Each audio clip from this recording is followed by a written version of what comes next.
Dear friends, today we are going to discuss about ministries and departments of Government of India, that is central government. So, in this session, we are going to discuss mainly three topics. Number one is ministries and departments, its introduction. Then second one is organization of department, and finally we are going to discuss about ministries and departments of Government of India. Okay. Before going to ministries and departments, first we have to understand the difference between ministries and departments. ಅಂದ್ರೆ ಮೊದಲು ಮಂತ್ರಾಲಯ ಮತ್ತು ಇಲಾಖೆಗಳ ನಡುವಿನ ವ್ಯತ್ಯಾಸ ಏನು ಅನ್ನೋದನ್ನ ಸ್ವಲ್ಪ ತಿಳಿದುಕೊಳ್ಳೋಣ. ಮಂತ್ರಾಲಯ ಅಂತಂದ್ರೆ ಕೇಂದ್ರ ಸರ್ಕಾರದ ವ್ಯವಹಾರಗಳನ್ನ ಸಮರ್ಪಕವಾಗಿ ನಿರ್ವಹಿಸಿಕೊಂಡು ಹೋಗ್ಲಿಕ್ಕೆ ಅವುಗಳ ಕೆಲಸ ಕಾರ್ಯಗಳ ಸ್ವರೂಪದ ಆಧಾರದ ಮೇಲೆ ಕೇಂದ್ರ ಸರ್ಕಾರದ ವ್ಯವಹಾರಗಳನ್ನ ಹಲವಾರು ಖಾತೆಗಳು ಅಥವಾ ಮಂತ್ರಾಲಯಗಳು ಅಂತ ಹೇಳಿ ವಿಭಾಗ ಮಾಡಿರ್ತಾರೆ. ಈ ಮಂತ್ರಾಲಯಗಳು ತಮ್ಮದೇ ಆದಂತಹ ಸ್ವರೂಪದ ಕೆಲಸ ಕಾರ್ಯಗಳನ್ನ ನೋಡ್ಕೊಂಡು ಹೋಗ್ತಾವ. ಇವುಗಳನ್ನ ಮಿನಿಸ್ಟ್ರಿ ಅಂತ ಹೇಳಿ ಕರೀತಾರೆ. ಇವು ಶಾಶ್ವತವಾದಂತಹ ಸ್ವರೂಪವನ್ನ ಹೊಂದಿರ್ತಾವ. ಈ ಮಿನಿಸ್ಟ್ರಿ ಅಥವಾ ಮಂತ್ರಾಲಯಗಳನ್ನು ನೋಡ್ಕೊಂಡು ಹೋಗ್ಲಿಕ್ಕೆ ರಾಜಕೀಯ ಮುಖ್ಯಸ್ಥರಾಗಿ ಸಚಿವರು ಅಥವಾ ಮಂತ್ರಿಗಳನ್ನ ನೇಮಿಸಲಾಗಿರ್ತದೆ. ಈಗ ಮಿನಿಸ್ಟ್ರಿ ಅಂದ್ರೆ ಏನು ಅನ್ನೋದನ್ನ ಸ್ಪಷ್ಟ ಆಯ್ತು ಅಂತ ಅನ್ಕೋತೀನಿ ನಾನು. ನಂತರ ಇಲಾಖೆಗಳು ಅಂದ್ರೆ ಈ ಮಿನಿಸ್ಟ್ರಿ ಅಧೀನದಲ್ಲಿ ಕೆಲವೊಂದು ಮಂತ್ರಾಲಯದ ಅಧೀನದಲ್ಲಿ ಇಲಾಖೆಗಳಿರುವುದನ್ನ ಕಾಣ್ತೇವೆ. Compare to department, ministry is broad concept. ಅಂದ್ರೆ ಮಿನಿಸ್ಟ್ರಿ ಅನ್ನೋದು ಡಿಪಾರ್ಟ್ಮೆಂಟ್ಗಿಂತ ವಿಶಾಲವಾದಂತಹ ಸ್ವರೂಪವನ್ನ ಹೊಂದಿದೆ ಅಂತ ಹೇಳಿ ಹೇಳ್ಬಹುದು. ಯಾಕಂದ್ರೆ ಒಂದು ಖಾತೆ ಅಥವಾ ಮಂತ್ರಾಲಯ ಎರಡು ಅಥವಾ ಎರಡಕ್ಕಿಂತ ಹೆಚ್ಚು ಇಲಾಖೆಗಳನ್ನ ಹೊಂದಿರ್ತದೆ. ಓಕೆ, ಈಗ ಮಿನಿಸ್ಟ್ರಿ ಮತ್ತು ಡಿಪಾರ್ಟ್ಮೆಂಟ್ ಬಗ್ಗೆ ಒಂದೊಂದಾಗಿ ವಿಷಯಗಳನ್ನ ತಿಳಿತಾ ಹೋಗೋಣ.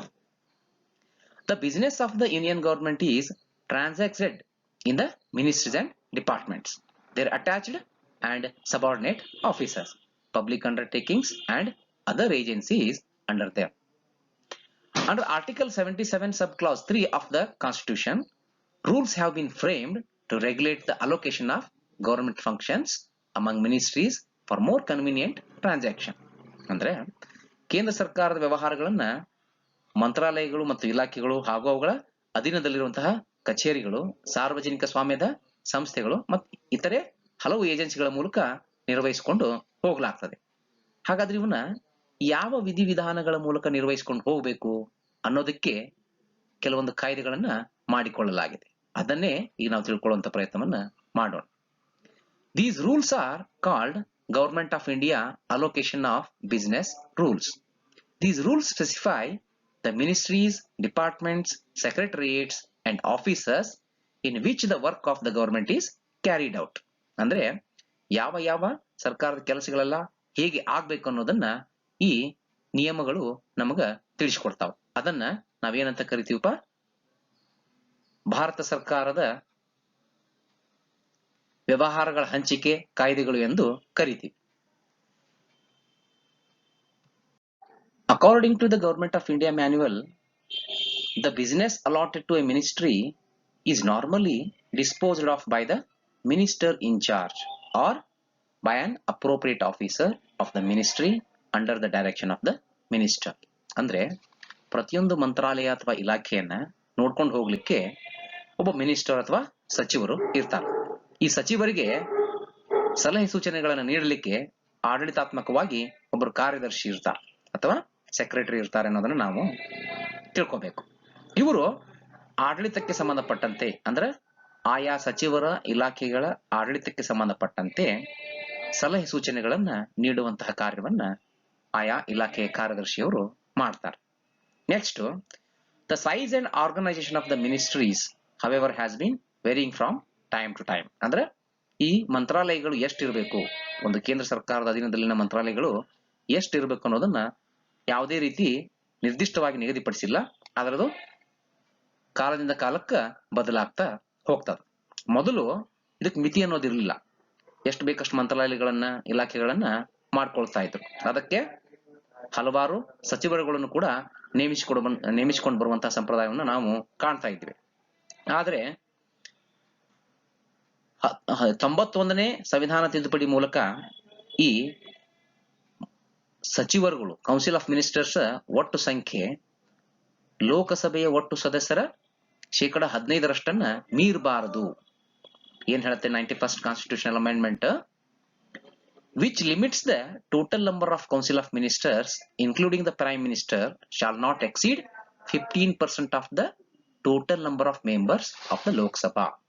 ಅಂದ್ರೆ ಕೌನ್ಸಿಲ್ ಆಫ್ ಮಿನಿಸ್ಟರ್ಸ್ ಅಂದ್ರೆ 3 ಪ್ರಕಾರದ ಸಚಿವರು ಇರ್ತಾರೆ ಅಂತ ತಿಳ್ಕೊಂಡಿದ್ದೀವಿ. ಆ 3 ಪ್ರಕಾರದ ಸಚಿವರು ಪ್ಲಸ್ ಪ್ರಧಾನಮಂತ್ರಿ ಎಲ್ಲಾ ಸೇರಿ ಲೋಕಸಭೆಯ ಒಟ್ಟು ಸದಸ್ಯರ ಸಂಖ್ಯೆ ಅಂದ್ರೆ 545 ಲೋಕಸಭೆಯ ಸದಸ್ಯರ ಸಂಖ್ಯೆಗೆ 15% ಮೀರಬಾರದು. ಏನ್ ಮೀರಬಾರದು? ಸಚಿವರ ಸಂಖ್ಯೆ. ಎಲ್ಲಾ ಸಚಿವರು ಸೇರಿ ಪ್ರಧಾನಿಯನ್ನು ಒಳಗೊಂಡಂತೆ ಲೋಕಸಭೆಯ ಒಟ್ಟು ಸದಸ್ಯರ ಸಂಖ್ಯೆಗೆ 15% ಒಳಗಡೆನೆ ಇರಬೇಕು. ಅಂದ್ರೆ ಒಟ್ಟು 81ರಿಂದ 82 ಸಚಿವರನ್ನ ಮಾಡ್ಲಿಕ್ಕೆ ಅವಕಾಶ ಇದೆ ಅನ್ನೋದನ್ನ 91ನೇ ಸಂವಿಧಾನ ತಿದ್ದುಪಡಿ ಹೇಳ್ತದೆ. Now we will try to understand the structure of ministries and departments of central government. The department is responsible for formulation of policies of the government. ನಮಗೆಲ್ಲ ತಿಳಿದಿರುವಂತೆ ಇಲಾಖೆಗಳು ತಮ್ಮ ತಮ್ಮ ಇಲಾಖೆಗೆ ನಿಗದಿಪಡಿಸಿದಂತಹ ಕಾರ್ಯಕ್ಷೇತ್ರದ ಕುರಿತು ನೀತಿಗಳನ್ನು ನಿರೂಪಿಸುವಂತಹ ಜವಾಬ್ದಾರಿಯನ್ನ ಹೊಂದಿರ್ತಾವೆ. For the efficient disposal of business allotted to it, a department is divided into wings, divisions, branches and sections. ಅಂದ್ರೆ ಸಮರ್ಪಕವಾಗಿ ಕಾರ್ಯನಿರ್ವಹಿಸಲಿಕ್ಕೆ ಪ್ರತಿಯೊಂದು ಇಲಾಖೆಯನ್ನ ವಿಂಗ್ಗಳಾಗಿ, ಡಿವಿಷನ್ಗಳಾಗಿ, ಬ್ರಾಂಚ್ಗಳಾಗಿ ಮತ್ತು ಸೆಕ್ಷನ್ಗಳಾಗಿ ವಿಭಾಗಿಸಲಾಗಿರುತ್ತದೆ. A department is normally headed by a secretary to the government of India who acts as the administrative head of the department and principal advisor to the minister. ಅಂದ್ರೆ ಪ್ರತಿಯೊಂದು ಇಲಾಖೆಗೂ ಆಡಳಿತಾತ್ಮಕ ಮುಖ್ಯಸ್ಥರಾಗಿ ಒಬ್ಬೊಬ್ಬ ಕಾರ್ಯದರ್ಶಿ ಇರ್ತಾರೆ. ಇವರು ಸಚಿವರಿಗೆ ಪ್ರಧಾನ ಸಲಹೆಗಾರರಾಗಿ ಕಾರ್ಯವನ್ನ ನಿರ್ವಹಿಸ್ತಾರೆ. Then the work in a department is normally divided into wings with special secretary or additional secretary or joint secretary in charge of each wing. ಅಂದ್ರೆ ಪ್ರತಿಯೊಂದು ಇಲಾಖೆಯನ್ನ ವಿಂಗ್ಗಳಾಗಿ ವಿಂಗಡಿಸಿರ್ತಾರ. ಪ್ರತಿಯೊಂದು ವಿಂಗಿಗೂ ಒಬ್ಬೊಬ್ಬ ವಿಶೇಷ ಕಾರ್ಯದರ್ಶಿ ಅಥವಾ ಹೆಚ್ಚುವರಿ ಕಾರ್ಯದರ್ಶಿ ಅಥವಾ ಜಂಟಿ ಕಾರ್ಯದರ್ಶಿ ಅದರ ಆಡಳಿತಾತ್ಮಕ ಮುಖ್ಯಸ್ಥರಾಗಿ ಕಾರ್ಯನಿರ್ವಹಿಸ್ತಾರೆ. ತದನಂತರ ಆ ವಿಂಗ್ ಅನ್ನ ಹಲವಾರು ಡಿವಿಷನ್ಗಳಾಗಿ, a wing normally comprises a number of divisions, each functioning under the charge of an officer of the level of director or joint director or deputy secretary. ಅಂದ್ರೆ ಇಲಾಖೆಯನ್ನ ಹಲವಾರು ವಿಂಗ್ಗಳಾಗಿ ವಿಭಾಗಿಸ್ತಾರೆ. ಈ ವಿಂಗ್ಗಳನ್ನ ಮತ್ತೆ ಹಲವಾರು ಡಿವಿಷನ್ಗಳಾಗಿ, ವಿಭಾಗಗಳನ್ನಾಗಿ ಮಾಡಲಾಗ್ತದೆ. ಪ್ರತಿಯೊಂದು ವಿಭಾಗ ಅಥವಾ ಡಿವಿಷನ್ಗೆ ಆಡಳಿತಾತ್ಮಕ ಮುಖ್ಯಸ್ಥರಾಗಿ ನಿರ್ದೇಶಕರು ಅಥವಾ ಜಂಟಿ ನಿರ್ದೇಶಕರು ಅಥವಾ ಉಪ ಕಾರ್ಯದರ್ಶಿಗಳು ಅದರ ನೇತೃತ್ವವನ್ನ ವಹಿಸಿಕೊಂಡಿರ್ತಾರೆ. ತದನಂತರ ಈ ಡಿವಿಷನ್ಗಳನ್ನ ಮತ್ತೆ ಬ್ರಾಂಚ್ಗಳನ್ನಾಗಿ ವಿಂಗಡಿಸಲಾಗ್ತದೆ. ಅಂದ್ರೆ ಪ್ರತಿಯೊಂದು ಬ್ರಾಂಚ್ ಅನ್ನ ಹಲವಾರು ಡಿವಿಷನ್ಗಳನ್ನಾಗಿ ಅಥವಾ ವಿಭಾಗಗಳನ್ನಾಗಿ ಮಾಡಿಕೊಳ್ಳಲಾಗಿರ್ತದೆ. ಪ್ರತಿಯೊಂದು ಡಿವಿಷನ್ಗೂ ಆಡಳಿತಾತ್ಮಕ ಮುಖ್ಯಸ್ಥರಾಗಿ ಅಂಡರ್ ಸೆಕ್ರೆಟರಿ ಕಾರ್ಯನಿರ್ವಹಿಸ್ತಾರೆ. ಮತ್ತೆ ಡಿವಿಷನ್ಗಳನ್ನ ಹಲವಾರು ಶಾಖೆಗಳನ್ನಾಗಿ, ಸೆಕ್ಷನ್ಗಳನ್ನಾಗಿ ವಿಭಾಗಿಸಲಾಗ್ತದೆ. ಪ್ರತಿಯೊಂದು ಶಾಖೆ ಅಥವಾ ಸೆಕ್ಷನ್ಗೂ ಅದರೇ ಆದಂತಹ ಶಾಖಾಧಿಕಾರಿ ಇರ್ತಾರೆ. ಇದಿಷ್ಟು ಓವರಾಲ್ ಆಗಿ ಒಂದು ಇಲಾಖೆಯ ಅಡ್ಮಿನಿಸ್ಟ್ರೇಟಿವ್ ಸ್ಟ್ರಕ್ಚರ್ ಯಾವ ತರ ಇರುತ್ತೆ ಅನ್ನೋದನ್ನ ತಿಳ್ಕೊಂಡ್ವಿ. ನಾವು we are going to concentrate on organisation of department. ಯಾವುದೇ ಒಂದು ಮಂತ್ರಾಲಯ ಅಥವಾ ಇಲಾಖೆ ಸಾಮಾನ್ಯವಾಗಿ ಒಂದು 3 ಅಂತಸ್ತಿನ ಕಟ್ಟಡ ಅಥವಾ 3 ಸ್ಟೋರೇಡ್ ಬಿಲ್ಡಿಂಗ್ ತರ ನಾವು ತಿಳ್ಕೋಬಹುದು. ಮೊದಲನೇದಾಗಿ ದ ಪೊಲಿಟಿಕಲ್ ಹೆಡ್, ಮತ್ತು ಎರಡನೇದು ಸೆಕ್ರೆಟರಿಯೇಟ್ ಆರ್ಗನೈಸೇಷನ್, ಮತ್ತು ಕೊನೆಯದಾಗಿ ದ ಎಕ್ಸಿಕ್ಯೂಟಿವ್ ಆರ್ಗನೈಸೇಷನ್. ಅಂದ್ರೆ ದ ಪೊಲಿಟಿಕಲ್ ಹೆಡ್ ಅನ್ನೋದು ಹೆಸರೇ ಹೇಳುವಂತೆ ಇಲಾಖೆಯ ರಾಜಕೀಯ ಮುಖ್ಯಸ್ಥರಾದಂತಹ ಸಚಿವರು, being A political head of the ministry or department, the minister initiates the broad policy which the department is to follow and decide all the more important policy questions which may arise within the department. ಅಂದ್ರೆ ಸಚಿವರು ಏನ್ ಮಾಡ್ತಾರೆ, ತಮ್ಮ ಇಲಾಖೆಗೆ ಸಂಬಂಧಪಟ್ಟಂತೆ ನೀತಿ ಧೋರಣೆಗಳನ್ನ ರೂಪಿಸ್ತಾರೆ. ಒಂದು broad nature ಅಲ್ಲಿ ಅದನ್ನ ರೂಪಿಸ್ತಾರೆ. ತದನಂತರ ಏನ್ ಮಾಡ್ತಾರೆ, ಸಂಬಂಧಪಟ್ಟಂತಹ ಇಲಾಖೆ ಕಾರ್ಯದರ್ಶಿಯನ್ನ ಕರೆದು ಆ ಯೋಜನೆ ಅಥವಾ ನೀತಿಯ ಸಾಧಕ ಬಾಧಕಗಳ ಕುರಿತು ಚರ್ಚೆ ಮಾಡ್ತಾರೆ. ಎಷ್ಟರ ಮಟ್ಟಿಗೆ ಈ ಯೋಜನೆ ಯಶಸ್ವಿ ಆಗ್ಲಿಕ್ಕೆ ಸಾಧ್ಯ, ಅದು ಆಗ್ಬೇಕಂದ್ರೆ ನಾವು ಯಾವ ತರ ಆಡಳಿತಾತ್ಮಕವಾಗಿ ಅದನ್ನ ಮಾಡಬೇಕು ಅನ್ನೋದ್ರ ಬಗ್ಗೆ ತಮ್ಮ ಇಲಾಖೆಯ ಕಾರ್ಯದರ್ಶಿಯವರೊಂದಿಗೆ ಸಚಿವರು ಚರ್ಚೆ ಮಾಡ್ತಾರೆ. ಈ ಒಂದು ಉದಾಹರಣೆಯನ್ನು ತಗೊಂಡು ಹೇಳೋದಾದ್ರೆ, ಕೇಂದ್ರ ಸರ್ಕಾರದ ಆರೋಗ್ಯ ಮಂತ್ರಾಲಯದ ಆಯುಷ್ಮಾನ್ ಭಾರತ ಅನ್ನುವಂತಹ ಒಂದು ಯೋಜನೆ.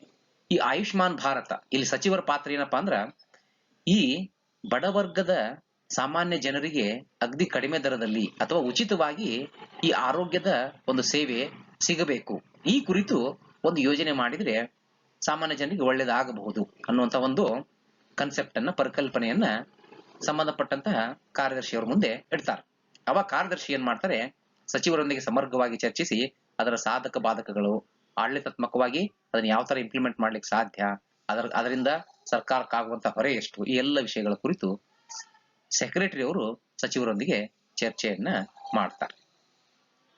Then minister exercises general supervision over the implementation of his policies by the department. ಅಂದ್ರೆ ಸಾಮಾನ್ಯವಾಗಿ ತಮ್ಮ ಇಲಾಖೆಯ ಯೋಜನೆಗಳ ಮೇಲೆ ಸಾಮಾನ್ಯವಾದಂತಹ ಒಂದು ಮೇಲ್ವಿಚಾರಣೆಯನ್ನ ಸಚಿವರು ಕೂಡ ಮಾಡ್ತಾರೆ. ಅದೇ ರೀತಿ it is his duty to justify and bear responsibility for the policies and administration of his department. ಅಂದ್ರೆ ಆ ಒಂದು ಇಲಾಖೆ ಉಸ್ತುವಾರಿ ತೆಗೆದುಕೊಂಡಿದ್ದಾರೆ ಅಂತಂದ್ರೆ ಅವರ ಜವಾಬ್ದಾರಿಯೂ ಕೂಡ ಆಗಿರ್ತದೆ, ಅದನ್ನ ಸಮರ್ಪಕವಾಗಿ ನಿರ್ವಹಿಸ್ಕೊಂಡು ಹೋಗ್ಬೇಕನ್ನೋದು ಅವರ ಜವಾಬ್ದಾರಿ ಕೂಡ ಆಗಿರ್ತದೆ. ಈಗ second one, the secretariat organisation. ಅಂದ್ರೆ ಈ ಸಚಿವಾಲಯ ಅಂದ್ರೆ ಕಾರ್ಯದರ್ಶಿಯ ಮಟ್ಟದಲ್ಲಿರುವಂತಹ ಕಚೇರಿ ಯಾವ ತರ ಇಲಾಖೆಗೆ ಸಂಬಂಧಪಟ್ಟಂತೆ ಜವಾಬ್ದಾರಿಯನ್ನ ನಿರ್ವಹಿಸುತ್ತೆ ಅನ್ನೋದನ್ನ ಸ್ವಲ್ಪ ನೋಡೋಣ. Secretary to the government of India is the administrative head of the ministry. As you all know, he is a administrative head of the ministry or department. He is the principal advisor of the minister on all matters of policy and administration within a ministry or department. ಅಂದ್ರೆ ಆ ಇಲಾಖೆ ಸಂಬಂಧಪಟ್ಟಂತೆ ಸಚಿವರಿಗೆ ಪ್ರಧಾನ ಸಲಹೆಗಾರರಾಗಿ ಈ secretary ಕೆಲಸ ಕಾರ್ಯಗಳನ್ನ ಮಾಡ್ಕೊಂಡು ಹೋಗ್ತಾರೆ.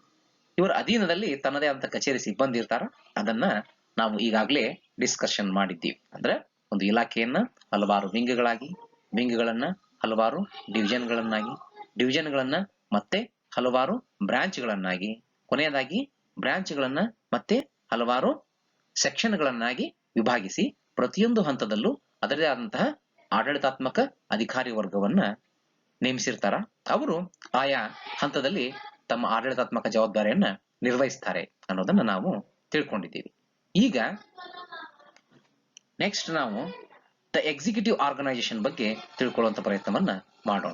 ಅಂದ್ರೆ ಇಲ್ಲಿ ಎಕ್ಸಿಕ್ಯೂಟಿವ್ ಆರ್ಗನೈಸೇಷನ್ ಅನ್ನೋದು ಈ ಪೊಲಿಟಿಕಲ್ ಹೆಡ್ ಮತ್ತು ಸೆಕ್ರೆಟರಿಯಲ್ ಆರ್ಗನೈಸೇಷನ್ಗಿಂತ ಹೊರತಾದದ್ದು ಅಂತ ನಾವು ಹೇಳ್ಬೋದು. ಈ ಕಾರ್ಯದರ್ಶಿಯ ಮಟ್ಟದಲ್ಲಿ, ಮಿನಿಸ್ಟರ್ ಮತ್ತು ಕಾರ್ಯದರ್ಶಿಯ ಮಟ್ಟದಲ್ಲಿ ಯಾವುದೇ ಒಂದು ಯೋಜನೆ ರೂಪಿಸಿದರೆ ಆ ಯೋಜನೆಯನ್ನ ಹೆಂಗ ಕಾರ್ಯರೂಪಕ್ಕೆ ತರಬೇಕು, ಹೆಂಗ ಅನುಷ್ಠಾನ ಮಾಡಬೇಕು, how it should be implemented ಅನ್ನೋದನ್ನ ವಿಚಾರಿಸುವುದು, ತಪ್ಪಾಗದ ರೀತಿಯಲ್ಲಿ ಅನುಷ್ಠಾನಗೊಳಿಸುವಂತಹ ಪ್ರಯತ್ನವನ್ನು ಮಾಡುವುದೇ the executive organisation. The executive or line machinery of the department is a separate organisation with its own head who is officially styled as the head of the department. ಅಂದ್ರೆ ಈ ಕಾರ್ಯದರ್ಶಿಯ ಮಟ್ಟದಲ್ಲಿ ರಚನೆಯಾದಂತಹ ನೀತಿ ಧೋರಣೆಗಳನ್ನ ಜಾರಿಗೆ ತರೋದಕ್ಕಿಂತನೇ ಒಂದು ಎಕ್ಸಿಕ್ಯೂಟಿವ್ ಆರ್ಗನೈಸೇಷನ್, ಕಾರ್ಯನಿರ್ವಾಹಕ ಸಂಘ ಅನ್ನೋದು ಅಥವಾ ಸಂಸ್ಥೆ ಅನ್ನೋದು ಇರುತ್ತೆ. ಅದಕ್ಕಂತಾನೆ ಒಬ್ಬ ಹೆಡ್ ಆಫ್ ದ ಡಿಪಾರ್ಟ್ಮೆಂಟ್ ಇರ್ತಾರೆ. The executive head of the department is designated differently in different departments. ಅಂದ್ರೆ ಈ ಕಾರ್ಯರೂಪಕ್ಕೆ ತರುವಂತಹ ಸಂಘಟನೆಯ ಮುಖ್ಯಸ್ಥರನ್ನ ಬೇರೆ ಬೇರೆ ಇಲಾಖೆಗಳು ಬೇರೆ ಬೇರೆ ಹೆಸರಿಂದ ಕರೀತಾರೆ. ಕೆಲವೊಂದು ಇಲಾಖೆಗಳು ನಿರ್ದೇಶಕರು ಅಥವಾ ಡೈರೆಕ್ಟರ್ ಅಂತ ಕರೆದ್ರೆ, ಮತ್ತೆ ಕೆಲವು ಇಲಾಖೆಗಳು ಡೈರೆಕ್ಟರ್ ಜನರಲ್ ಅಂತ ಹೇಳಿ ಅಥವಾ ಕಮಿಷನರ್ ಅಂದ್ರೆ ಆಯುಕ್ತರು ಅಂತ ಹೇಳಿ ಕರೀತಾರೆ. ಓಕೆ, ಈಗ ಏನು ಈ ಕಾರ್ಯನಿರ್ವಾಹಕ ಸಂಸ್ಥೆ ಕೆಲಸ ಮಾಡತ್ತೆ ಅಂತಂದ್ರೆ, ಇದು ಒಂದು ಸಲಹಾ ಮಂಡಳಿ ಆಗಿ ಕೆಲಸ ಮಾಡುತ್ತೆ, ಅಂದ್ರೆ ಸ್ಟಾಫ್ ಏಜೆನ್ಸಿ ಆಗಿ ಕೆಲಸ ಮಾಡುತ್ತೆ, ಮತ್ತು ಲೈನ್ ಏಜೆನ್ಸಿ ಆಗಿಯೂ ಕೆಲಸ ಮಾಡುತ್ತೆ.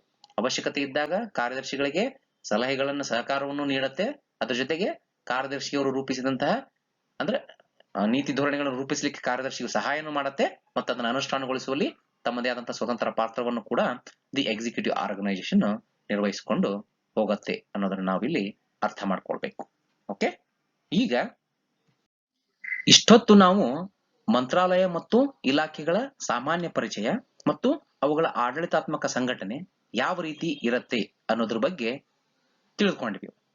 ಈಗ ನಾವು ಕೇಂದ್ರ ಸರ್ಕಾರದ ಅಂದ್ರೆ ಗೌರ್ಮೆಂಟ್ ಆಫ್ ಇಂಡಿಯಾದಲ್ಲಿ ಕಾರ್ಯನಿರ್ವಹಿಸುತ್ತಿರುವಂತಹ ಹಲವಾರು ಮಂತ್ರಾಲಯಗಳು ಮತ್ತು ಇಲಾಖೆಗಳ ಬಗ್ಗೆ ತಿಳಿದುಕೊಳ್ಳುವಂತ ಪ್ರಯತ್ನವನ್ನ ಮಾಡೋಣ. ಈ ಸ್ವತಂತ್ರಗೊಂಡ ನಂತರ ಅಂದ್ರೆ ಆಗಸ್ಟ್ 15, 1947ರಲ್ಲಿ ಕೇಂದ್ರ ಸರ್ಕಾರದಲ್ಲಿ ಕೇವಲ 18 ಇಲಾಖೆಗಳು ಇರೋದನ್ನು ನಾವು ಕಾಣ್ತೇವೆ. ಬರ್ತಾ ಬರ್ತಾ ಇಲಾಖೆಗಳು ಅಥವಾ ಮಂತ್ರಾಲಯಗಳ ಸಂಖ್ಯೆ ಹೆಚ್ಚಾಗ್ತಾ ಹೋಯಿತು. ಇದಕ್ಕೆ ಹಲವಾರು ಕಾರಣಗಳನ್ನ ನಾವು ಹೇಳ್ಬೋದು. Due to so many reasons: increase in the workload of the government, increase in the complexity of work dealt with by the government. ಅಂದ್ರೆ ಸರ್ಕಾರದ ಕಾರ್ಯಕ್ಷೇತ್ರ ಹೆಚ್ಚಾಗ್ತಾ ಹೋಯ್ತು. ಅದೇ ತರ ಕಾರ್ಯದಲ್ಲಿನ ಸಂಕೀರ್ಣತೆನೂ ಹೆಚ್ಚಾಗ್ತಾ ಹೋಯ್ತು. ಅದೇ ರೀತಿ increased role of science and technology in administration, ಅಂದ್ರೆ ಆಡಳಿತದಲ್ಲಿ ವಿಜ್ಞಾನ ಮತ್ತು ತಂತ್ರಜ್ಞಾನದ ಬಳಕೆ ಹೆಚ್ಚಾಗ್ತಾ ಹೋಯ್ತು. ಇದರಿಂದನೂ ಸಹಿತ ಹೆಚ್ಚು ಹೆಚ್ಚು ಖಾತೆಗಳು ಅಥವಾ ಮಂತ್ರಾಲಯಗಳನ್ನ ಇಲಾಖೆಗಳನ್ನು ಮಾಡಬೇಕಾದಂತ ಅನಿವಾರ್ಯತೆ ಬರ್ತಾ ಹೋಯ್ತು.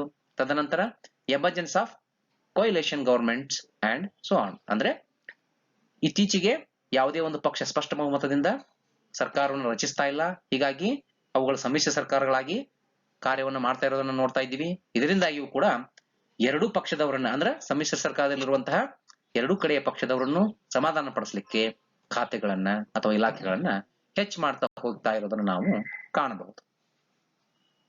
ಹಾಗಾದ್ರೆ ಭಾರತ ಸ್ವತಂತ್ರಗೊಂಡಾಗ ಅಂದ್ರೆ 1947 ಆಗಸ್ಟ್ 15ರಲ್ಲಿ ಏನು 18 ಖಾತೆಗಳನ್ನ ಅಥವಾ ಮಂತ್ರಾಲಯಗಳನ್ನು ಹೊಂದಿದಂತಹ ಕೇಂದ್ರ ಸರ್ಕಾರ ಇಂದು ಅಂದ್ರೆ ಆಸ್ ಆನ್ ಟುಡೇ ಅಂದ್ರೆ 11 ನವೆಂಬರ್ 2020 ಅನ್ನ ಕಾಲಮಾನವಾಗಿ ಇಟ್ಟುಕೊಂಡ್ರೆ ಒಟ್ಟು ಇಂದು 51 ಮಂತ್ರಾಲಯಗಳು ಕೇಂದ್ರ ಸರ್ಕಾರದ ಅಧೀನದಲ್ಲಿ ಕಾರ್ಯನಿರ್ವಹಿಸ್ತಾ ಇದ್ದಾವೆ. Total number of ministries are 51. ಮತ್ತೆ ಅದರಲ್ಲಿ 2 ಇಲಾಖೆಗಳು ಸ್ವತಂತ್ರವಾಗಿ ಕಾರ್ಯನಿರ್ವಹಿಸುತ್ತಾ ಇರೋದನ್ನ ಕಾಣ್ತೀವಿ. ಯಾವಪ್ಪ ಅಂದ್ರೆ ಡಿಪಾರ್ಟ್ಮೆಂಟ್ ಆಫ್ ಅಟಾಮಿಕ್ ಎನರ್ಜಿ ಮತ್ತು ಡಿಪಾರ್ಟ್ಮೆಂಟ್ ಆಫ್ ಸ್ಪೇಸ್. ಅಂದ್ರೆ ಈ 2 ಇಲಾಖೆಗಳು ತಮ್ಮ ಯಾವುದೇ ಖಾತೆಗಳನ್ನ ಅಥವಾ ಮಂತ್ರಾಲಯಗಳನ್ನ ಹೊಂದಿಲ್ಲ. ನೇರವಾಗಿ ಸ್ವತಂತ್ರ ಇಲಾಖೆಗಳಾಗಿ ಡಿಪಾರ್ಟ್ಮೆಂಟ್ ಆಫ್ ಅಟಾಮಿಕ್ ಎನರ್ಜಿ ಮತ್ತೆ ಡಿಪಾರ್ಟ್ಮೆಂಟ್ ಆಫ್ ಸ್ಪೇಸ್ ಇವೆರಡು ಸ್ವತಂತ್ರ ಇಲಾಖೆಗಳಾಗಿ ಕಾರ್ಯವನ್ನ ನಿರ್ವಹಿಸ್ತಾವೆ. ಅದೇ ರೀತಿ 51 ಮಂತ್ರಾಲಯಗಳು ಮತ್ತು 56 ಇಲಾಖೆಗಳು ಕೇಂದ್ರ ಸರ್ಕಾರದ ಅಧೀನದಲ್ಲಿ ಕಾರ್ಯ ನಿರ್ವಹಿಸ್ತಾವೆ. ಅದೇ ರೀತಿ 41 ಕಮಿಷನ್ಗಳು ಕೂಡ ಕೇಂದ್ರ ಸರ್ಕಾರದ ಅಧೀನದಲ್ಲಿ ಕಾರ್ಯನಿರ್ವಹಿಸ್ತಾ ಇರೋದನ್ನ ಕಾಣ್ತೇವೆ. ಈಗ ಏನೆಲ್ಲ ಮಂತ್ರಾಲಯಗಳು ಮತ್ತು ಇಲಾಖೆಗಳು ಕೇಂದ್ರ ಸರ್ಕಾರದ ಅಧೀನದಲ್ಲಿ ಕೆಲಸ ಮಾಡ್ತಾ ಇದ್ದಾವು ಅನ್ನೋದನ್ನ ಒಂದೊಂದಾಗಿ ತಿಳಿದುಕೊಳ್ಳುವಂತ ಪ್ರಯತ್ನವನ್ನ ಮಾಡೋಣ. ಈಗ ನಾವು 51 ಮಂತ್ರಾಲಯಗಳು ಮತ್ತು ಅವುಗಳಲ್ಲಿ 56 ಇಲಾಖೆಗಳಿರುವುದನ್ನ ತಿಳ್ಕೊಂಡ್ವಿ. ಅವೆಲ್ಲವುಗಳನ್ನ ತಿಳಿದುಕೊಳ್ಳೋದಕ್ಕಿಂತ ಬದಲಾಗಿ ಪ್ರಮುಖ ಮಂತ್ರಾಲಯಗಳು ಮತ್ತು ಇಲಾಖೆಗಳನ್ನ ಒಂದೊಂದಾಗಿ ನೋಡ್ತಾ ಹೋಗೋಣ. ಇದು ಇಂದು ಕೇಂದ್ರ ಸರ್ಕಾರದಲ್ಲಿರುವಂತಹ ಮಂತ್ರಾಲಯಗಳು ಮತ್ತು ಇಲಾಖೆಗಳ ಬಗ್ಗೆ ನಾವು ನೋಡ್ತಾ ಇದ್ದೀವಿ. ಅದರಲ್ಲಿ ministry of agriculture and farmers welfare ಇದು ಮಂತ್ರಾಲಯ, ಅಂದ್ರೆ ಕೃಷಿ ಮಂತ್ರಾಲಯ ಅಂತ ಹೇಳಿ ನಾವು ಇದಕ್ಕೆ ಕರಿತೀವಿ. ಇದರ ಅಧೀನದಲ್ಲಿ 2 ಪ್ರಮುಖ ಇಲಾಖೆಗಳಿರೋದನ್ನ ಕಾಣ್ತೀವಿ. ಅದರಲ್ಲಿ ಮೊದಲೇದು department of agricultural research and education, ಇದನ್ನ ಶಾರ್ಟ್ ಫಾರ್ಮ್ ಅಲ್ಲಿ ಡೇರ್ ಅಂತಾನು ಕರಿತೀವಿ. ಅಂದ್ರೆ ಕೃಷಿ ಸಂಶೋಧನೆ ಮತ್ತು ಶಿಕ್ಷಣ ಅನ್ನೋದನ್ನ ಇದರಲ್ಲಿ ನಾವು ನೋಡ್ತೀವಿ. ಅಗ್ರಿಕಲ್ಚರ್ ಯೂನಿವರ್ಸಿಟೀಸ್ ಎಲ್ಲ comes under this department. And second one is department of agriculture cooperation and farmers welfare, ಅಂದ್ರೆ ಕೃಷಿ ಇಲಾಖೆ, ಕೃಷಿ ಸಹಕಾರ ಮತ್ತು ಕೃಷಿಕರ ಕಲ್ಯಾಣ ಅನ್ನುವಂತಹ ಒಂದು ಇಲಾಖೆಯು ಸಹಿತ ಕೃಷಿ ಮಂತ್ರಾಲಯದ ಅಧೀನದಲ್ಲಿ ಕಾರ್ಯ ನಿರ್ವಹಿಸ್ತದೆ. ಹೀಗಾಗಿ ಒಟ್ಟಾರೆ ಕೃಷಿ ಮಂತ್ರಾಲಯದ ಅಧೀನದಲ್ಲಿ 2 ಇಲಾಖೆಗಳು ಕಾರ್ಯ ನಿರ್ವಹಿಸ್ತಾ ಇದ್ದವು. ಅದೇ ತರ ಮಿನಿಸ್ಟ್ರಿ ಆಫ್ ಆಯುಷ್ ಅಂದ್ರೆ ಆಯುರ್ವೇದ, ಯೋಗ, ಯುನಾನಿ, ಸಿದ್ಧ ಮತ್ತು ಹೋಮಿಯೋಪತಿ ಇವೆಲ್ಲ ಸೇರಿ ಆಯುಷ್ ಅನ್ನುವಂತಹ ಒಂದು ಮಂತ್ರಾಲಯವನ್ನ ಕೇಂದ್ರ ಸರ್ಕಾರ ಹೊಂದಿದೆ. ಆದ್ರೆ ಇದರ ಅಧೀನದಲ್ಲಿ ಯಾವುದೇ ಇಲಾಖೆಗಳು ಇಲ್ಲೇ ಇರೋದು ನಾವು ಗಮನಿಸಬೇಕು. ಮತ್ ಮೂರನೇದಾಗಿ ministry of chemicals and fertilizers, ಇದರ ಅಧೀನದಲ್ಲಿ ಒಟ್ಟು 3 ಇಲಾಖೆಗಳಿದಾವು. ಅದರಲ್ಲಿ ಮೊದಲೇದು department of chemicals and petrochemicals, department of fertilizers ಮತ್ತೆ ಡಿಪಾರ್ಟ್ಮೆಂಟ್ ಆಫ್ ಫಾರ್ಮಾಸ್ಯೂಟಿಕಲ್ಸ್. ಹೀಗೆ 3 ಪ್ರಕಾರದ ಇಲಾಖೆಗಳನ್ನ ministry of chemicals and fertilizers ಹೊಂದಿದೆ ಅಂತ ಹೇಳಿ ತಿಳ್ಕೋಬಹುದು. ಹಾಗೆ ಮುಂದೆ ನೋಡ್ತಾ ಹೋದ್ರೆ ministry of defence, very important ministry ಅಥವಾ ಬಹಳ ಪ್ರಮುಖವಾದಂತಹ ಮಂತ್ರಾಲಯ ಅಂತ ಹೇಳಿ ಹೇಳ್ಬಹುದು. ಈ ಮಿನಿಸ್ಟ್ರಿ ಆಫ್ ಡಿಫೆನ್ಸ್ ಅಧೀನದಲ್ಲಿ ಒಟ್ಟು 4 ಇಲಾಖೆಗಳು ಕಾರ್ಯನಿರ್ವಹಿಸ್ತಾ ಇದ್ದಾವೆ. ಅದರಲ್ಲಿ ಮೊದಲೇದು ಡಿಪಾರ್ಟ್ಮೆಂಟ್ ಆಫ್ ಡಿಫೆನ್ಸ್, ಎರಡನೇದು ಡಿಪಾರ್ಟ್ಮೆಂಟ್ ಆಫ್ ಡಿಫೆನ್ಸ್ ಪ್ರೊಡಕ್ಷನ್, ಮೂರನೇದು department of defence research and development, ಮತ್ತು ನಾಲ್ಕನೇದು department of ex service Mann welfare. ಅಂದ್ರೆ ಮಿನಿಸ್ಟ್ರಿ ಆಫ್ ಡಿಫೆನ್ಸ್ ಎಂಬ ಮಂತ್ರಾಲಯದ ಅಧೀನದಲ್ಲಿ 4 ಇಲಾಖೆಗಳಿದ್ದು ಅವುಗಳು ತಮ್ಮದೇ ಆದಂತಹ ಆಡಳಿತಾತ್ಮಕ ನಿರ್ವಹಣೆಯನ್ನ ಮಾಡ್ತಾ ಹೋಗ್ತಾವ. ಈ ಇಂದಿನ ಡಿಫೆನ್ಸ್ ಮಿನಿಸ್ಟರ್ ಯಾರು ಅಂತ ನಿಮಗೆಲ್ಲ ಗೊತ್ತಿರಬಹುದು. ಅವರು ರಾಜನಾಥ್ ಸಿಂಗ್ ಅವರು ಇದರ ಉಸ್ತುವಾರಿಯನ್ನ, ರಾಜಕೀಯ ಉಸ್ತುವಾರಿಯನ್ನ ವಹಿಸಿಕೊಂಡು ಹೋಗ್ತಾ ಇದ್ದಾರೆ. ನೆಕ್ಸ್ಟ್ ಮಿನಿಸ್ಟ್ರಿ ಆಫ್ ಎಜುಕೇಶನ್, ಅಂದ್ರೆ ನೋಡ್ರಿ ಇಲ್ಲಿ ಸ್ವಲ್ಪ ನಾವು ಗಮನ ಹರಿಸಬೇಕು. ಈ ಹಿಂದೆ ಮೊದಲು ಇದನ್ನ ಏನಂತ ಕರಿತಾ ಇದ್ರಪ್ಪ ಅಂದ್ರ ministry of human resource and development ಅಂತ ಕರಿತಾ ಇದ್ರು. ಇದನ್ನ ಇತ್ತೀಚೆಗೆ ಮಿನಿಸ್ಟ್ರಿ ಆಫ್ ಎಜುಕೇಶನ್ ಅಂತ ಹೇಳಿ ಈ ಮಂತ್ರಾಲಯದ ಹೆಸರನ್ನ ಬದಲಾಯಿಸಿರೋದನ್ನ ನಾವಿಲ್ಲಿ ಗಮನಿಸಬೇಕಾಗ್ತದೆ. ಇದರ ಅಧೀನದಲ್ಲಿ ಪ್ರಮುಖವಾಗಿ 2 ಇಲಾಖೆಗಳು ಕಾರ್ಯನಿರ್ವಹಿಸ್ತಾವು. ಒಂದನೇದ್ದು department of higher education and second one is department of school education and literacy. ಈ ಡಿಪಾರ್ಟ್ಮೆಂಟ್ ಆಫ್ ಹೈಯರ್ ಎಜುಕೇಶನ್ ಅನ್ನುವಂತಹ ಇಲಾಖೆ ಅಧೀನದಲ್ಲೇ ಎಲ್ಲ ಈ ಪದವಿ ಮತ್ತು ಅದರ ನಂತರದ ಅದಕ್ಕಿಂತ ಉನ್ನತವಾದಂತಹ ವ್ಯಾಸಂಗದ ಎಲ್ಲ ಸಂಸ್ಥೆಗಳು ಈ ಡಿಪಾರ್ಟ್ಮೆಂಟ್ ಆಫ್ ಹೈಯರ್ ಎಜುಕೇಶನ್ ಅಧೀನದಲ್ಲಿ ಬರ್ತಾವು. Even degree colleges all degree colleges and all universities which are belongs to central government comes under this department, that is Department of Higher Education. Now we are going to focus on Ministry of Finance. Under the Ministry of Finance there are 5 different departments. ಮೊದಲೇದು Department of Economic Affairs and second one is Department of Expenditure and again Department of Financial Services, Department of Investment and Public Asset Management and Department of Revenue. ಹೀಗೆ ಒಟ್ಟು 5 ಇಲಾಖೆಗಳು ಈ ministry of finance ಅಥವಾ ಹಣಕಾಸು ಮಂತ್ರಾಲಯದ ಅಧೀನದಲ್ಲಿ ಕಾರ್ಯವನ್ನ ನಿರ್ವಹಿಸ್ತಾವೆ. ಈಗಿನ ಹಣಕಾಸು ಸಚಿವರು ನಿರ್ಮಲಾ ಸೀತಾರಾಮನ್ ಅನ್ನೋದು ತಮಗೆಲ್ಲ ಗೊತ್ತಿರಬೇಕು. ಅವರು ಸಮರ್ಪಕವಾಗಿ ಈ ಹಣಕಾಸಿನ ವ್ಯವಸ್ಥೆಯನ್ನ ನೀಗಿಸಿಕೊಂಡು ಹೋಗ್ತಾ ಇದ್ದಾರೆ. ಆದರೆ ದುರದೃಷ್ಟ ಈ ಕೊರೋನಾ ಸಮಯದಲ್ಲಿ ಕೇಂದ್ರ ಸರ್ಕಾರ ಮತ್ತು ರಾಜ್ಯ ಸರ್ಕಾರಗಳು ಸ್ವಲ್ಪ ಮಟ್ಟಿನ ಈ ಆರ್ಥಿಕ ಹಿನ್ನಡೆಯನ್ನ ಅನುಭವಿಸುವಂತಹ ಪರಿಸ್ಥಿತಿ ಬಂದು ಒದಗಿದೆ. ಇದಕ್ಕೆಲ್ಲ ಸಾರ್ವಜನಿಕರು ಸಹಕರಿಸಬೇಕಾಗ್ತದೆ.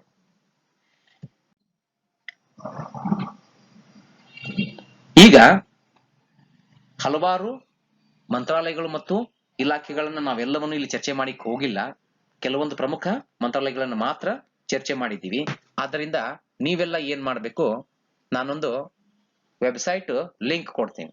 ಆ ಲಿಂಕ್ ಅನ್ನ ನೀವು ಯೂಸ್ ಮಾಡಿಕೊಂಡು ಒಟ್ಟಾರೆಯಾಗಿ ಕೇಂದ್ರ ಸರ್ಕಾರ ಹೊಂದಿರುವಂತಹ ಮಂತ್ರಾಲಯಗಳು ಯಾವ್ಯಾವು, ಯಾವ ಮಂತ್ರಾಲಯಗಳ ಅಧೀನದಲ್ಲಿ ಇಲಾಖೆಗಳು ಇರುವಂತವು ಯಾವುವು, ಅಂದ್ರೆ ಯಾವ್ಯಾವ ಮಂತ್ರಾಲಯದ ಅಧೀನದಲ್ಲಿ ಯಾವ್ಯಾವ ಇಲಾಖೆಗಳು ಕೆಲಸ ಮಾಡ್ತಾವು ಅನ್ನೋದನ್ನ ಒಂದು ಪ್ರಾಜೆಕ್ಟ್ ರೀತಿಯಲ್ಲಿ ನೀವು ರೆಡಿ ಮಾಡಿಕೊಂಡು ತಂದು ಕೊಟ್ರೆ ನಿಮ್ಗೆ ಒಂದು ಒಳ್ಳೆ ರೀತಿಯ ನಾಲೆಜು ಶೇರ್ ಆಗತ್ತೆ ಅಂತ ಹೇಳಿ ನನ್ನ ಭಾವನೆ.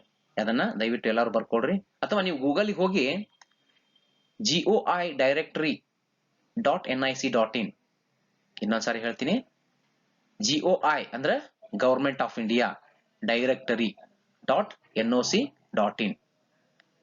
ಈ ವೆಬ್ಸೈಟ್ ಹೋಗಿ ಸರ್ಚ್ ಮಾಡಿದ್ರೆ ಕೇಂದ್ರ ಸರ್ಕಾರದಲ್ಲಿ ಪ್ರಸ್ತುತ ಕಾರ್ಯನಿರ್ವಹಿಸ್ತಾ ಇರುವಂತಹ ಎಲ್ಲ ಮಂತ್ರಾಲಯಗಳು ಮತ್ತು ಇಲಾಖೆಗಳ ಪರಿಚಯ ನಿಮಗೆ ಆಗತ್ತೆ. ಅದು ಎವ್ರಿ ಡೇ ಅಪ್ಡೇಟ್ ಆಗತ್ತೆ. ಹೀಗಾಗಿ ನೀವು ನಾಳೆ ಹೋಗಿ ನೋಡಿದ್ರೆ ನಾಳೆ ದಿನ ಏನ್ ಅಪ್ಡೇಟ್ ಆಗಿರುತ್ತೆ ಕೇಂದ್ರ ಸರ್ಕಾರದಲ್ಲಿ, ಅದೇ ನಿಮಗೆ ಮಾಹಿತಿ ಲಭ್ಯ ಆಗತ್ತೆ. ದಯವಿಟ್ಟು ಎಲ್ಲ ವಿದ್ಯಾರ್ಥಿಗಳು please go and search and collect the information of central government ministries and departments.